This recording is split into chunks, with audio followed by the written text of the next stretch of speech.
जय हिंद दोस्तों, welcome to परीक्षा सफर। साथियों, आज है 6 अगस्त। 6 अगस्त के जितने भी इम्पोर्टेंट क्वेश्चन करंट अफेयर्स के बन सकते हैं, हम इस वीडियो में डिस्कस करेंगे। तो साथियों, यदि आपको इस वीडियो की पीडीएफ फाइल चाहिए तो टेलीग्राम ग्रुप से डाउनलोड कर सकते हैं, जिसका लिंक वीडियो के डिस्क्रिप्शन में मिल जाएगा। साथियों, चलिए हम स्टार्ट करते हैं। आज का हमारा पहला क्वेश्चन है, हाल ही में फीफा ने कहाँ महिलाओं के लिए भारत में पहली टैलेंट एकेडमी शुरू की है? तो साथियों, फीफा ने हैदराबाद में महिलाओं के लिए भारत में पहली टैलेंट एकेडमी शुरू की है। तो इसका राइट आंसर क्या हो जाएगा? बी। साथियों, तेलंगाना स्पोर्ट कॉन्क्लेव हैदराबाद में इस अकादमी के लिए समझौता ज्ञापन पर हस्ताक्षर किया गया है। इस कार्यक्रम में मुख्यमंत्री रेवंत रेड्डी और अध्यक्ष एआईएफएफ के अध्यक्ष कल्याण चौबे उपस्थित रहे हैं।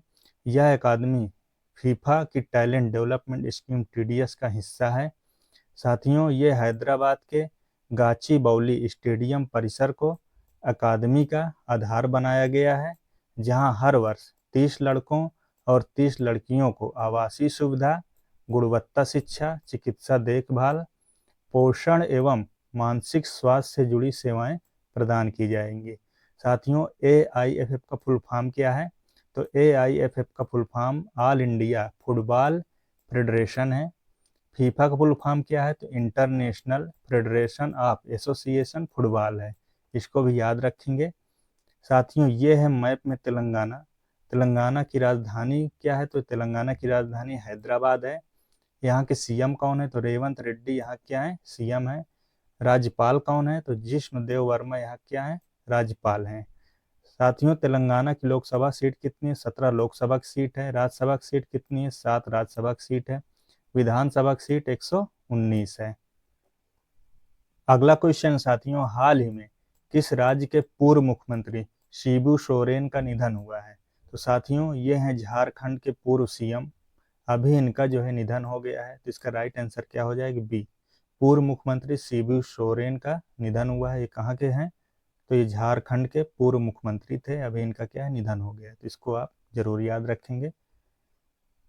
अगला क्वेश्चन है, हाल ही में किस मंत्रालय ने औषधीय पौधों के संरक्षण को बढ़ावा देने हेतु 2 ऐतिहासिक समझौते किए हैं? तो साथियों, ये है औषधि मंत्रालय। औषधि मंत्रालय ने औषधि पौधों के संरक्षण को बढ़ावा देने हेतु 2 ऐतिहासिक समझौता ज्ञापन पर हस्ताक्षर किया है। तो इसका राइट आंसर क्या है? बी।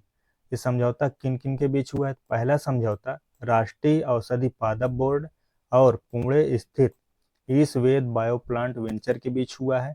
दूसरा समझौता एक त्रिपक्षीय समझौता ज्ञापन है, जिसे राष्ट्रीय औषधि पादप बोर्ड, अखिल भारतीय आयुर्वेद संस्थान और अखिल भारतीय आयुर्विज्ञान संस्थान एम्स न्यू दिल्ली के बीच हस्ताक्षरित किया गया है। साथियों, यह हस्ताक्षर समारोह नई दिल्ली में स्थित निर्माण भवन में केंद्रीय आयुष राज्य मंत्री और स्वास्थ्य एवं परिवार कल्याण राज्य मंत्री प्रताप जाधव की उपस्थिति में किया गया है। इसको आप जरूर याद रखेंगे। साथियों, अगला क्वेश्चन है, हाल ही में किस राज्य में मातृवन योजना की शुरुआत की गई है? साथियों, हरियाणा राज्य में मातृवन योजना की शुरुआत की गई है। तो इसका राइट आंसर क्या है? बी। साथियों, पर्यावरण संरक्षण और सामुदायिक भागीदारी को प्रोत्साहित करते हुए भारत सरकार ने एक पेड़ मां के नाम कार्यक्रम के अंतर्गत मातृवन पहल की औपचारिक शुरुआत की है। यह योजना वन महोत्सव 2025 के अवसर पर हरियाणा के गुरुग्राम में आयोजित किया गया है, जिसकी अध्यक्षता केंद्रीय पर्यावरण, वन और जलवायु परिवर्तन मंत्री भूपेंद्र यादव और आवास एवं शहरी कार्य और विद्युत मंत्री मनोहर लाल ने की है। इसको भी आप याद रखेंगे। साथियों, ये है मैप में हरियाणा। हरियाणा की राजधानी की बात करें, चंडीगढ़ हरियाणा की राजधानी है। और यहाँ के मुख्यमंत्री कौन है? तो नायब सिंह सैनी यहाँ क्या है? मुख्यमंत्री हैं। गवर्नर कौन है? तो प्रोफेसर असीम कुमार घोष यहाँ क्या है? गवर्नर हैं। हरियाणा में लोकसभा की सीट कितनी है? 10 लोकसभा की सीट है। राज्यसभा की 5 सीट है। विधानसभा की 90 सीट है। अगला क्वेश्चन है, हाल ही में किस आईआईटी ने डिस्ट्रिक्ट फ्लड से सिवेरिटी इंडेक्स बनाया है? साथियों आईआईटी दिल्ली और आईआईटी गांधीनगर ने डिस्ट्रिक्ट फ्लड सीवेरिटी इंडेक्स बनाया, तो इसका राइट आंसर क्या हो जाएगा? सी। उपर्युक्त दोनों ने डिस्ट्रिक्ट फ्लड सीवेरिटी इंडेक्स बनाया है। साथियों भारत में हर साल अनेक जिले बाढ़ से प्रभावित होते हैं, जिससे जान माल की हानि होती है। इसलिए आईआईटी दिल्ली और आईआईटी गांधीनगर के शोधकर्ताओं ने फ्लड सीवेरिटी इंडेक्स विकसित किया है, जो बाढ़ के प्रभाव को केवल उसके जल स्तर से नहीं बल्कि मानवीय और भौगोलिक प्रभावों से भी आंकता है। अगला क्वेश्चन है, हाल ही में 5 अगस्त 2025 को उत्तराखंड के उत्तरकाशी जिले के किस गांव में बादल फटने की घटना हुई है? तो बादल फटने की घटना धराली में हुई है, जो उत्तरकाशी जिले का एक गांव है, वहां पे बादल फटने की घटना हुई। तो इसका राइट आंसर क्या हो जाएगा? बी। साथियों प्रारंभिक रिपोर्ट के अनुसार खीर गंगा नदी के ऊपरी क्षेत्र में बादल फटने की घटना हुई है, जिससे हर्सिल क्षेत्र में खीरगढ़ का जलस्तर अचानक तेजी से बढ़ गया। इस अचानक बढ़े जल प्रवाह ने धराली गांव में तबाही मचा दी, जिससे भीषण बाढ़ और व्यापक विनाश हुआ है। अगला क्वेश्चन है, हाल ही में किस राज्य ने हिम बस प्लस योजना शुरू की है? साथियों हिमाचल सरकार ने हिम बस प्लस योजना शुरू की है, तो इसका राइट आंसर क्या हो जाएगा? बी। साथियों हिमाचल प्रदेश के उप मुख्यमंत्री मुकेश अग्निहोत्री ने मंगलवार को हिम बस प्लस योजना का शुभारंभ किया है। यह योजना न केवल राज्य परिवहन निगम की बस सेवाओं को आधुनिक बनाने की दिशा में एक बड़ा कदम है, बल्कि यह यात्रियों को किराए में छूट, कैशलेस भुगतान, डिजिटल पहचान के एकीकृत लाभ भी प्रदान करती है। तो इसका राइट आंसर क्या है? बी। साथियों यह है मैप में हिमाचल प्रदेश। हिमाचल प्रदेश की राजधानी गर्मियों में शिमला होती है और सर्दियों में धर्मशाला। साथियों यहाँ के मुख्यमंत्री कौन है? तो सुखविंदर सिंह सुक्खू यहाँ के मुख्यमंत्री हैं। गवर्नर शिव प्रताप शुक्ला हैं। हिमाचल प्रदेश में लोकसभा की सीट 4 है, राज्यसभा की सीट 3 और विधानसभा की सीट 68 है। इसको भी याद रखेंगे। साथियों अगला क्वेश्चन है, हाल ही में वर्ल्ड चैंपियनशिप ऑफ लीजेंड्स 2025 में कौन सी टीम चैंपियन बनी है? साथियों दक्षिण अफ्रीका की team world championship of legend 2025 में चैंपियन टीम बनी है। साथियों एजबेस्टन बर्मिंघम में आयोजित वर्ल्ड चैंपियनशिप ऑफ लीजेंड 2025 के फाइनल मुकाबले में एबी डिविलियर्स की शानदार बल्लेबाजी के दम पर साउथ अफ्रीका चैंपियंस ने पाकिस्तान चैंपियंस को 9 विकेट से हराकर खिताब अपने नाम किया है। साथियों दक्षिण अफ्रीका ने पाकिस्तान चैंपियंस को 9 विकेट से हराकर वर्ल्ड चैंपियनशिप ऑफ लीजेंड 2025 का खिताब अपने नाम किया। तो इसका राइट आंसर क्या हो जाएगा? बी। इसका राइट आंसर क्या हो जाएगा? ए। हाल ही में टाटा मोटर्स की luxury automobile Jaguar land rover के नए सीईओ कौन नियुक्त हुए हैं? साथियों तो ये प्रथम दई बालचंद्रन बालाजी को अभी टाटा मोटर्स की luxury automobile Jaguar land rover के नए सीईओ के रूप में नियुक्त किया गया। तो इसका राइट आंसर क्या हो जाएगा? ए इसका क्या हो जाएगा? करेक्ट आंसर हो जाएगा। अगला क्वेश्चन है, हाल ही में भारतीय तीरंदाजी संघ ने तीरंदाजी लीग के पहले सत्र का आयोजन कहाँ करेगा? तो भारतीय तीरंदाजी संघ ने तीरंदाजी लीग का पहले सत्र का आयोजन दिल्ली में करेगा। तो इसका राइट आंसर क्या है? बी। बी इसका क्या हो जाएगा? करेक्ट आंसर हो जाएगा। साथियों भारतीय तीरंदाजी संघ ने देश की पहली फ्रेंचाइजी आधारित तीरंदाजी लीग के शुभारंभ की घोषणा, जिसमें कंपाउंड और रिकवर दोनों तीरंदाजी भाग लेंगे। यह अक्टूबर 2025 में होने वाला है।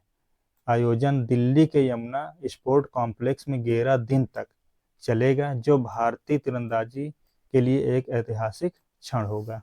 इसका राइट आंसर क्या है? बी। बी इसका क्या हो जाएगा? करेक्ट आंसर हो जाएगा। साथियों अगला क्वेश्चन है, हाल ही में बिहार का नया मुख्य सचिव किसे नियुक्त किया गया है? साथियों प्रत्यय अमृत को बिहार का नया मुख्य सचिव नियुक्त किया गया। तो इसका राइट आंसर क्या हो जाएगा? बी। ये हैं प्रत्यय अमृत, इनको अभी बिहार का नया मुख्य सचिव नियुक्त किया गया है। साथियों, मयंक शर्मा ने वित्तीय सलाहकार का पद ग्रहण किया है। संजय वात्स्यायन ने नौसेना का उप प्रमुख का पदभार ग्रहण किया है। विक्रम साराभाई अंतरिक्ष केंद्र के नए प्रमुख के रूप में ए राज राजन को नियुक्त किया गया है। खालिद जमील को सीनियर पुरुष राष्ट्रीय फुटबॉल टीम का मुख्य कोच नियुक्त किया गया है। संसद टीवी के नए सीईओ के रूप में उत्पल कुमार सिंह को नियुक्त किया गया है। अनुराधा ठाकुर को आरबीआई केंद्रीय निदेशक मंडल में निदेशक के रूप में नामित किया गया है। एसोचैम ने निर्मल कुमार मिंडा को वरिष्ठ उपाध्यक्ष नियुक्त किया है। इंदिरा गांधी राष्ट्रीय मुक्त विश्वविद्यालय में नया कुलपति प्रोफेसर उमा कांजीलाल को नियुक्त किया गया, इसको भी आप याद रखेंगे। अगला क्वेश्चन है, हाल ही में अपनी बुनाई को जाने अभियान 2025 किस मंत्रालय ने शुरू की है? अपनी बुनाई को जाने अभियान 2025 किस मंत्रालय ने शुरू की है? तो यह वस्त्र मंत्रालय ने अपनी बुनाई को जाने अभियान 2025 का शुभारंभ किया है। तो इसका राइट आंसर क्या है? बी। इसका शुभारंभ 1 अगस्त को नई दिल्ली में वस्त्र मंत्रालय के सचिव नीलम समी राव द्वारा किया गया है, इसको भी याद रखेंगे। अगला क्वेश्चन है, हाल ही में किस राज्य या केंद्र शासित प्रदेश के पूर्व राज्यपाल सत्यपाल मलिक का निधन हुआ है? साथियों, यह है जम्मू कश्मीर के पूर्व राज्यपाल, अभी इनको जो है इनका निधन हो गया है। इसका राइट आंसर क्या हो जाएगा? ए। ये है पूर्व राज्यपाल सत्यपाल मलिक, तो इसका राइट आंसर क्या है? ए। अगला क्वेश्चन है, हाल ही में द कॉन्शियस नेटवर्क नामक पुस्तक किसने लिखी है? साथियों, द कॉन्शियस नेटवर्क नामक पुस्तक सगाटा श्रीनिवास राजू ने लिखी है, तो इसका राइट आंसर क्या हो जाएगा? सी। यह है द कॉन्शियस नेटवर्क पुस्तक, इसके लेखक कौन है? सगाटा श्रीनिवास राजू, इसको भी आप याद। साथियों, कुछ इंपॉर्टेंट बुक हैं, उनको भी हम एक बार देख लेते हैं। डॉक्टर विश्वरूप चौधरी ने green gold the neem pharmacy नामक पुस्तक लिखी है। राम माधव ने the new world 21 century global order and Indian नामक पुस्तक लिखी है। वीएस रवि ने confessions of a Shakespeare addict नामक पुस्तक लिखी है। डॉक्टर जगदीश शुक्ला ने अपनी नई किताब ए billion butterfly A life in climate and chaos theory लिखी है, तो इसको भी याद रखेंगे। डीएस वीरैया के द्वारा लिखित पुस्तक अंबेडकर के संदेश लॉन्च की गई है। हिस्ट्री दैट इंडिया इग्नोर्ड नामक किताब के लेखक प्रेम प्रकाश हैं, इनको भी आप याद रखेंगे। अगला क्वेश्चन है, हाल ही में उत्तरी अमेरिका में भगवान राम की सबसे ऊंची प्रतिमा का अनावरण हुआ है, तो ये कहाँ हुआ है? तो ये कनाडा में हुआ है, तो इसका राइट आंसर क्या हो जाएगा? ये उत्तरी अमेरिका में भगवान राम की सबसे ऊंची प्रतिमा का अनावरण कनाडा में किया गया है। यह कनाडा के मिसिसागा शहर में रविवार 3 अगस्त 2025 को हजारों श्रद्धालुओं की मौजूदगी में भगवान राम की उत्तरी अमेरिका की सबसे ऊंची प्रतिमा का भव्य अनावरण हुआ है। यह 51 फीट ऊंची प्रतिमा है, इसको भी आप याद रखेंगे। अब यह ओंटारियो के हिंदू हेरिटेज सेंटर में स्थापित है। यह उत्तरी अमेरिका की धार्मिक और सांस्कृतिक पहचान का नया प्रतीक बन गई है, इसको आप याद रखेंगे। यह है मैप में कनाडा की राजधानी क्या है? ओटावा कनाडा की राजधानी है। यहाँ की मुद्रा क्या है? कैनेडियन डॉलर यहाँ की मुद्रा है। यहाँ के राष्ट्रपति कौन है? तो जस्टिन पियरे जेम्स ट्रूडो यहाँ क्या है? राष्ट्रपति हैं। प्रधानमंत्री कौन है? तो मार्क कार्ने यहाँ क्या है? प्रधानमंत्री हैं। साथियों, यह क्वेश्चन है कल के लास्ट वीडियो का। मैंने आपसे पूछा था हाल ही में नोएडा की पहली महिला जिलाधिकारी कौन बनी है? तो मेधा रूपम नोएडा की पहली महिला जिलाधिकारी बनी, तो इसका राइट आंसर क्या था? बी। यह है मेधा रूपम, अभी इनको नोएडा की पहली महिला जिलाधिकारी बनाया गया है, तो इसका राइट आंसर क्या था? बी। साथियों, यह क्वेश्चन है आपके लिए, हाल ही में पश्चिमी रेलवे ने कहाँ 155 साल पुरानी लाइन पर हेरिटेज ट्रेन फिर से शुरू की है। ये 4 ऑप्शन दिए हुए हैं, जो भी करेक्ट है आप कमेंट बॉक्स में लिख करके बताएंगे। साथ ही यदि आपको यह वीडियो हेल्पफुल लगता है, अच्छा लगता है, तो चैनल को सब्सक्राइब करने, लाइक कर दें और दोस्तों को शेयर करना ना भूलें। यदि आपको इस वीडियो की पीडीएफ फाइल चाहिए, टेलीग्राम ग्रुप से डाउनलोड कर सकते हैं, जिसका लिंक वीडियो के डिस्क्रिप्शन में मिल जाएगा। साथियों, मिलते हैं अगले वीडियो में। धन्यवाद।